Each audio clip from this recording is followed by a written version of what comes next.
Jadi ada target kita. Sehari berapa buku yang kita baca, atau sehari berapa lembar yang kita baca. Quran juga. Jadi tinggal kita bikin jadwal untuk kita. Orang lain nggak perlu tahu. Kalau itu kita gunakan, insya Allah kita sukses.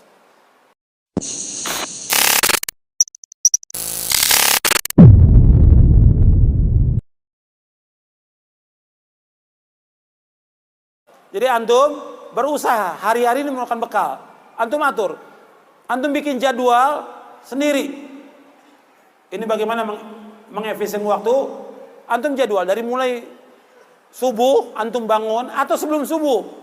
Antum bangun jam 3 atau jam 4. Atur. Jam 4 antum bangun, sholat tahajud, sholat witir. Kemudian istighfar.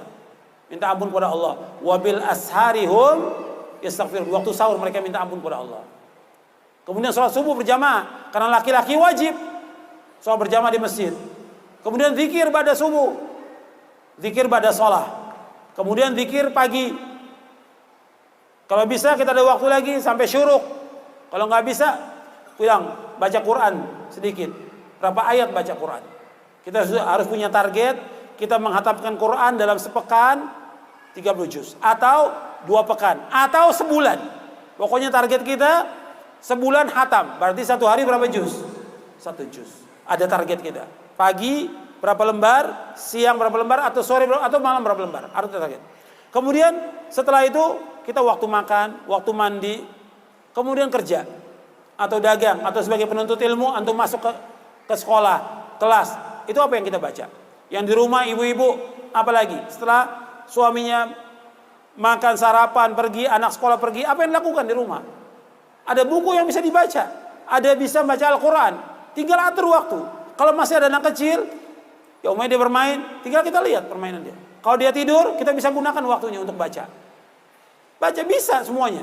Semua orang bisa, tergantung bisa ngatur waktu atau tidak. Jadi waktu pagi apa yang dikerjakan, waktu siang apa yang dikerjakan. Ketika kita masuk kelas, guru nggak ada, apa yang kita baca. Ketika menunggu ustadz, apa yang kita baca. Ketika menunggu pekerjaan, apa yang kita baca. Ketika kita di bis, menunggu kereta, apa yang kita baca. Zikir apa yang kita lakukan. Zikir kepada Allah SWT. Waktu itu bisa kita atur. Kita yang ngatur waktu itu. Kemudian siang apa yang kita lakukan. Kemudian sore setelah sholat asar kita zikir pada sholat. Kemudian zikir sore kita baca. Kemudian kita murajaah sedikit bacaan Quran kita. Kemudian apa lagi yang bisa kita lakukan? Bantu istri, bantu orang tua. Apalagi yang bisa kita lakukan? Pada maghrib baca Quran sampai isya. Jangan nyalakan HP sudah. Matikan semua HP itu. Maghrib sampai isya baca. Antum baca, istri antum baca, anak antum baca. Kemudian makan sama-sama. Jangan masing-masing, makan sama-sama. Dengan istri dan anak harus kumpul sama-sama. Kemudian pada isya apa yang kita lakukan lagi? Terus sampai menjelang tidur, zikir apa yang kita baca menjelang tidur. Jadi ada target kita. Sehari berapa buku yang kita baca, atau sehari berapa lembar yang kita baca. Quran juga. Jadi tinggal kita bikin jadwal untuk kita. Orang lain nggak perlu tahu. Kalau itu kita gunakan, insya Allah kita sukses.